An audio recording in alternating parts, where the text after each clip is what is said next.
ଚାଲୁଣି କୋଉଠୁ ଛୁଞ୍ଚି ତୋର ଗୋଟେ କ'ଣ କିନ୍ତୁ ଛୁଞ୍ଚି କହିପାରୁନି ଚାଲୁଣି ତୋର ଶହ ଶହ କ'ଣ 2004 ମସିହା ଯେତେବେଳେ ମିଳିତ ସରକାର ଥିଲେ ରାଜ୍ୟରେ ବିଜେପି ଆଉ ବିଜେଡ଼ି ମିଳିତ ସରକାର ସେତେବେଳେ ମଧ୍ୟ ଗୋଟେ ଏମଓୟୁ ପାଖରେ ଦେଇଥିଲା ଫକରା ଖୋଲ ଫକରା ଖୋଲ ଜମିକୁ ନେବା ପାଇଁ ଯେଉଁ ଗନ୍ଧମାର୍ଦ୍ଦନ ହେଉଛି ଗୋଟେ ଆମ ଓଡ଼ିଶା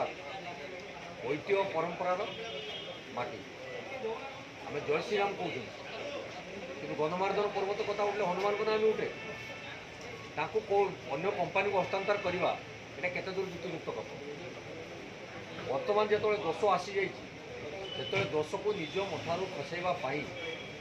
ବିଭିନ୍ନ ଆଳ କରାଯାଉଛି ଇଏ ତାକୁ ଦୋଷ ଦେଉଛି ସିଏ ଆକୁ ଦୋଷ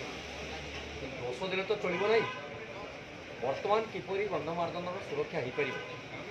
ତାର ଚିନ୍ତା କରିବାର ସମୟ ଆସେ যদিও অতীতর সরকার ভুল করছেন এবেকার সরকার তাকে সংশোধন করুন এবে আমি খালি কহিবা যে তুমি করুথিল আমি তাকে সুরক্ষা দেউছু সেমতি হেলে হবনি এবে সমস্তଙ୍କର মিলিত সহযোগ ଅଛି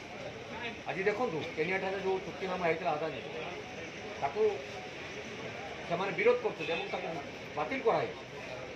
କ'ଣ ପାଇଁ ହଉଥିବ ଅନୁକମ୍ପା ଦେଖାଯାଉଛି ଆଦାନୀକୁ ଆମ ଭାରତବର୍ଷରେ ଆମେ ଜାଣିପାରୁଛୁ ଯାହା ଜଣାପଡ଼ୁଛି ଆଦାନୀର ଅର୍ଥରେ ଏ ଯେଉଁ ସରକାର ଆଜି ଭାରତବର୍ଷରେ ପ୍ରତିଷ୍ଠିତ ହେଇଛନ୍ତି ଏ ହେଉଛି ଆଦାନୀର ଅର୍ଥ ଏ ଅର୍ଥରେ ଏମାନେ ନିଜକୁ ପ୍ରତିଷ୍ଠିତ କରିଛନ୍ତି ନିଜ ସରକାରକୁ ସ୍ଥିରତା ଦେଇଛନ୍ତି ତେଣୁ ତାକୁ ରେଳ ବିଭାଗ ଠାରୁ ଆରମ୍ଭ କରି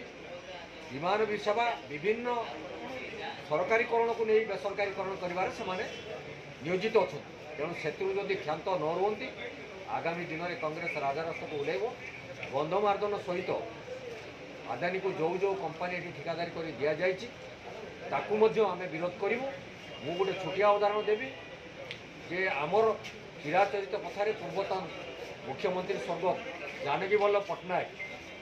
ଯେଉଁ ଧାମରା ବନ୍ଦରର ପ୍ରକଳ୍ପ ପରିକଳ୍ପନା କରିଥିଲେ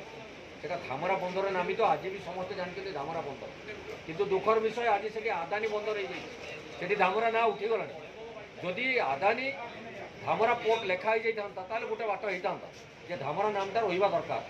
ইয়ে হচ্ছেন নেম চেঞ্জর ইয়ে গেম চেঞ্জর নুহতি তেমন আদানি নামକୁ আনিকি সেটি বসাই বর্তমান সে পোর্টর নামକୁ পরিবর্তন করে সারে।